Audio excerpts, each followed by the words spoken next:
Assalamualaikum warahmatullahi wabarakatuh.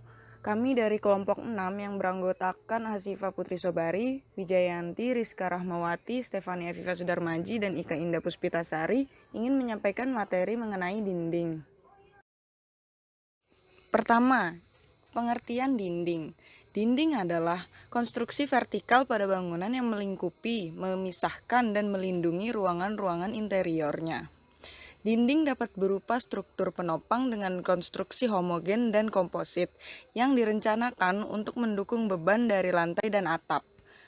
Dinding bisa juga terdiri dari kolom-kolom dan balok-balok yang membentuk suatu rangka dengan panel non-struktur yang diisikan di antaranya. Pola dinding dan kolom-kolom penopang ini harus dikoordinasikan dengan layout ruang-ruang interior suatu bangunan. Fungsi dinding. Fungsi dinding secara umum sebagai pemikul beban, sebagai pembatas ruangan, serta sebagai perlindungan terhadap gangguan dari luar. Gangguan dari luar contohnya seperti sinar matahari, isolasi terhadap suhu, air hujan, dan kelembapannya, hembusan angin, serta gangguan-gangguan luar lainnya. Secara konstruksi, dinding berfungsi sebagai pemikul. Itulah sebabnya konstruksinya harus kuat dan kokoh agar mampu menahan beban struktur serta bebannya sendiri. Lalu, dinding berfungsi sebagai pembatas atau partisi. Sesuai tadi yang dibicarakan secara umum, dinding juga sebagai pembatas dan partisi. Jika dilihat dari nilai kenyamanan, kesehatan, dan keamanan, selain sebagai pemisah antar ruang, dinding juga sebagai penahan cahaya, angin, hujan, banjir, dan lain-lainnya yang bersumber dari alam, sebagai pembatas dan penahan struktur untuk fungsi tertentu seperti dinding, lift, reservoir, dan lain-lainnya. Dinding juga sebagai penahan kebisingan untuk ruang yang memerlukan ambang kekedapan suara tertentu seperti studio rekaman atau studio siaran.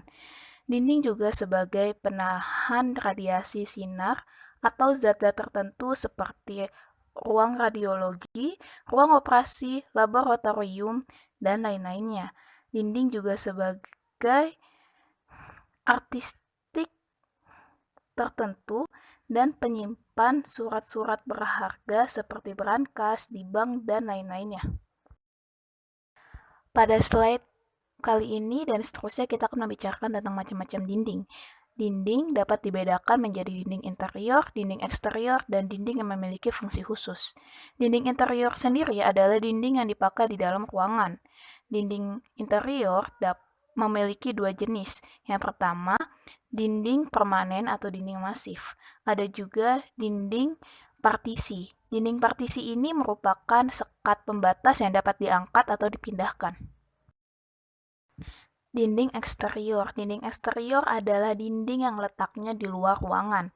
Karena letaknya di luar ruangan, maka dinding eksterior harus kuat dan tahan cuaca. Kenapa? Karena dinding tersebut mengalami kontak langsung dengan kondisi lingkungan seperti perubahan cuaca. Adapun di daerah-daerah seperti yang sering terjadi gempa, hujan, dan tingkat cuaca yang panas tinggi, pemilihan jenis material untuk dinding sangat berpengaruh terhadap kekuatan dinding tersebut. Dinding eksterior juga harus indah, karena penampakan dari luar akan menjadi nilai tambah pada sebuah rumah atau bangunan bila penampilannya indah. Lalu ada dinding fungsi khusus. Dinding fungsi khusus ini mempunyai jenis-jenis yang disesuaikan dengan kebutuhannya. Misalnya, dinding kedap suara. Tentu dinding tersebut harus terbuat dari bahan akustik yang disesuaikan dengan tingkat ambang kebisingan yang dapat ditolerani. Selanjutnya, bahan-bahan dinding. Yang pertama, batu bata merah. Dinding batu bata merupakan dinding yang paling banyak digunakan dalam pembangunan gedung, baik gedung sederhana, perumahan, atau gedung berukuran besar. Oleh karena itu, dinding batu bata mempunyai seni tersendiri dalam sistem pemasangannya. Dinding bata merah terbuat dari tanah liat atau lempung yang dibakar. Kelebihannya itu sendiri yaitu 1. Batu bata merah kedap air sehingga jarang terjadi rembasan pada tembok. Kedua, keretakan relatif jarang terjadi. 3. Kuat dan tahan lama karena batu bata tahan terhadap cuaca panas, cuaca dingin, dan udara lembab. Keempat, penolakan panas yang baik. Kelima, batu bata mampu membuat di dalam rumah terasa dingin walau di luar rumah cuaca panas. Keenam, warna yang unik. 7. Harganya murah. Dan yang terakhir, tanah liat yang merupakan bahan utama batu bata mudah didapat dan persediaannya cukup banyak. Sedangkan untuk kekurangannya yaitu, pertama, waktu pemasangannya lebih lama dibandingkan material dinding bangunan yang lain. Kedua, jika proses pembakarannya kurang matang, bata mudah retak dan pecah. Dan yang terakhir, biaya lebih tinggi dari dinding batako. Lalu, bagaimana pemasangan dinding batu bata merah? Dengan aturan pemasangan batu bata merah, kita menghubungkan batu merah masing-masing bersama mortar menjadi suatu kesatuan yang juga dapat menerima beban. Siar-siar vertikal selalu diusahakan agar tidak satu garis, harus bersilang. Kita bisa lihat seperti gambar di bawah. Siar vertikal pada umumnya dipilih sebesar 1 cm dan siar horizontal setebal 1,5 cm. Di samping kita bisa lihat itu adalah beberapa contoh pemasangan batu bata. Yang pertama itu ada tembok batu bata dengan ikatan tegak. Kedua, persilangan tengah batu. Ketiga, persilangan batu bata dengan ikatan tegak. Dan terakhir, tembok pertemuan setengah batu. Kemudian, bahan-bahan dinding yang kedua adalah batako. Batako merupakan material untuk dinding yang terbuat dari batu buatan atau dicetak yang tidak dibakar. Terdiri dari campuran trans dan kapur. Perbandingannya 5:1. Ukuran dan modelnya beragam. Pada batako terdapat 3 lubang di sisinya. Lubang tersebut digunakan sebagai adukan pengikat karena dimensinya lebih besar dari bata merah. Penggunaan batako pada bangunan bisa menghemat plesteran 75%, berat tembok 50%, dan beban pondasi berkurang. Selain itu, apabila dicetak dan diolah dengan kualitas yang baik, dinding batako tidak memerlukan plesteran plus acian lagi untuk finishing. Untuk kelebihannya, harga relatif murah. Selain harganya lebih murah per meternya, dimensi yang lebih besar dan berlubang dapat menghemat 75% plesteran dan 50% beban dinding. Irit perekat tidak memerlukan plesteran plus acian lagi untuk finishing. Dan terakhir, kedap air sehingga sangat kecil kemungkinan terjadinya rembasan air. Untuk kekurangannya yaitu harga relatif lebih mahal dibanding batako truss, mudah terjadi retak rambut pada dinding, serta mudah dilubangi karena terdapat lubang pada bagian sisi dalamnya. Yang ketiga, hebel atau bata ringan. Bata hebel atau bata ringan dibuat dengan mesin di pabrik. Dinding bata hebel atau bata ringan adalah bahan bangunan pembentuk dinding yang mutu kualitasnya tinggi. Penjualan bata jenis ini tidak ada pada agen atau toko material, melainkan harus memesan terlebih dahulu. Umumnya berukuran 10 cm x 19 cm x 59 cm. Untuk kelebihannya yaitu memiliki ukuran dan kualitas yang seragam sehingga dapat menghasilkan dinding yang rapi. Lebih ringan daripada batu biasa sehingga memperkecil beban struktur. Pelaksanaannya lebih cepat daripada pemakaian bata biasa. Tidak diperlukan plesteran yang tebal, umumnya ditentukan hanya 2,5 cm saja. Kedap air, sehingga kecil kemungkinan terjadinya rembasan air. Mempunyai kekedapan suara yang baik, daya kuat tekan yang tinggi, dan yang terakhir, mempunyai ketahanan yang baik terhadap gempa bumi. Kekurangannya yaitu, karena ukurannya yang besar, untuk ukuran tanggung membuang sisa cukup banyak. Perekatnya juga khusus, umumnya adalah semen instan yang berbahan dasar pasir, silika, filter, dan semen. Jika terkena air, maka Untuk menjadi benar-benar kering dibutuhkan waktu yang lebih lama dari bata biasa. Serta terakhir, harga relatif lebih mahal daripada bata merah. Bahan-bahan dinding yang keempat adalah kayu atau papan. Konstruksi dinding kayu atau papan seperti ini umumnya ditemui pada rumah-rumah tradisional, terdiri dari susunan batang kayu bulat, balok, dan kayu pipih. Sistem konstruksi seperti ini tidak memerlukan rangka penguat atau pengikat lagi, karena sudah merupakan dinding struktural. Kelebihannya, dapat menciptakan suasana sejuk di dalam rumah. Dinding kayu mudah untuk dikerjakan karena lebih banyak tukang kayu yang paham karakteristik pengerjaan dinding kayu. Selain itu, kayu mudah diperoleh di pasaran.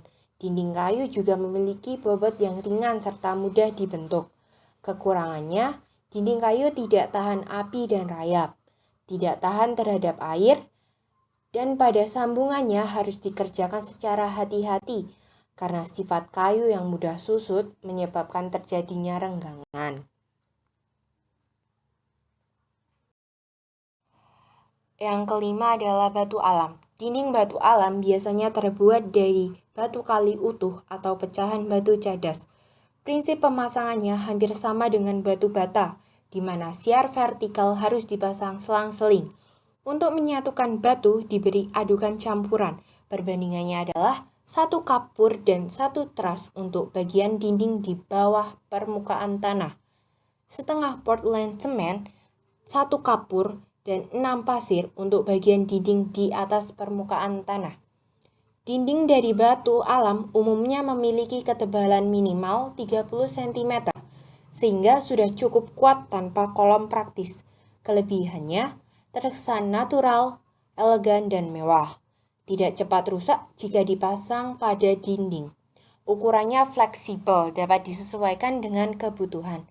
Kekurangannya, memiliki pori-pori yang besar sehingga harus ditutup dengan bahan khusus lagi. Penggunaan batu alam pada lantai 2 harus memperhatikan struktur bangunan. Material cenderung berat, sehingga saat distribusi dan pemasangan cukup repot. Harganya pun lebih mahal dibanding harga keramik.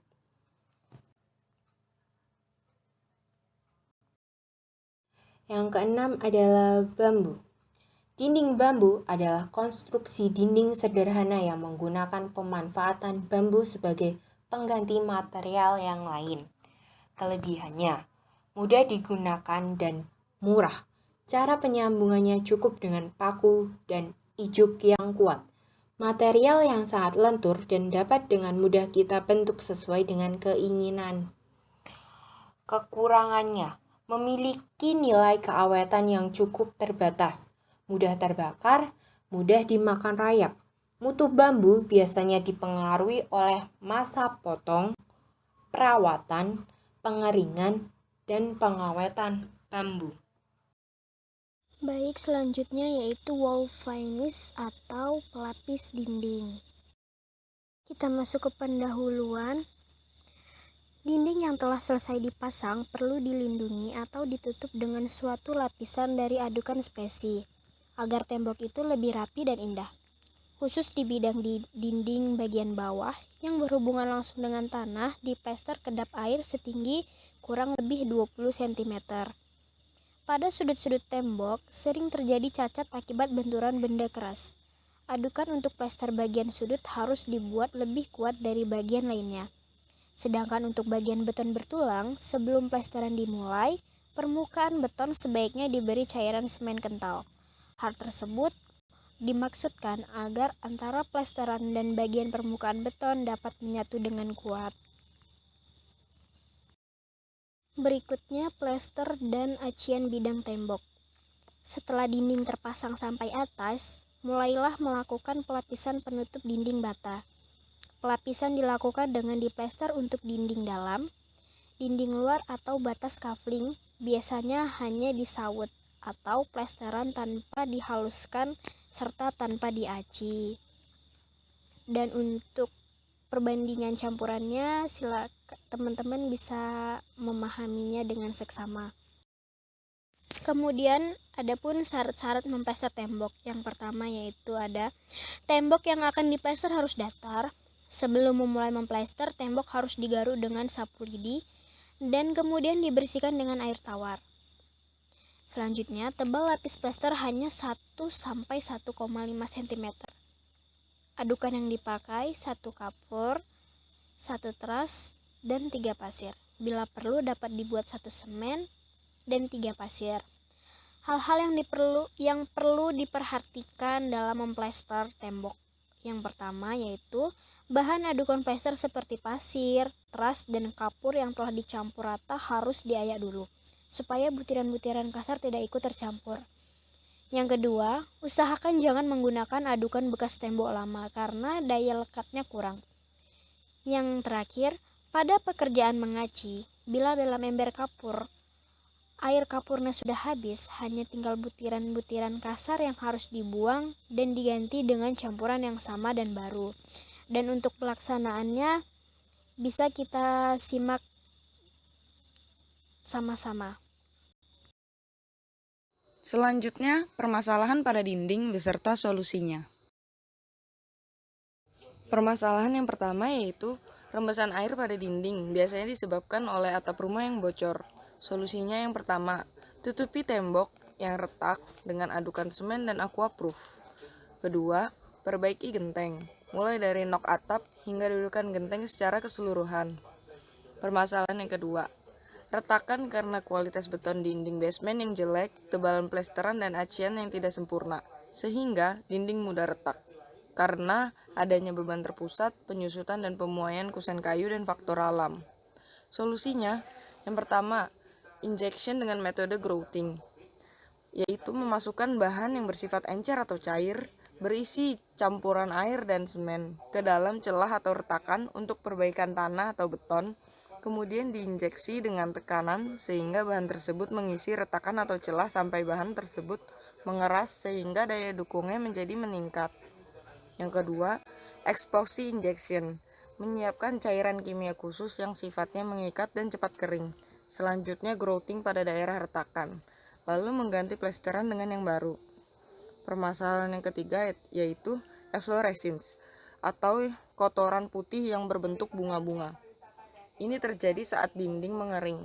Pertama kali, dapat diminimalisasi dengan mengefektifkan pengaman kelembapan, menghindari penggunaan batu bata yang mengandung garam, membiarkan batu bata mengering dahulu sebelum dipasang dan menutup dinding setiap hari sebelum pekerjaan benar-benar selesai.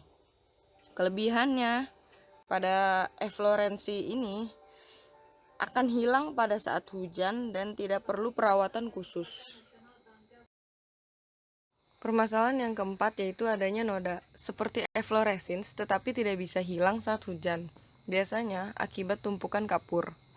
Penanganannya yaitu bersihkan dinding dengan air bersih, kemudian disikat dengan sikat dan ditambah cairan tertentu. Setelah noda dibersihkan, bersihkan lagi dengan air bersih. Lalu, lakukan perawatan secara teratur untuk membersihkan noda. Permasalahan yang kelima yaitu adanya lumut, jamur, atau tumbuhan yang lainnya. Solusinya dengan membersihkan secara berkala atau menggunakan cairan tertentu seperti sodium ortopentaclopenate.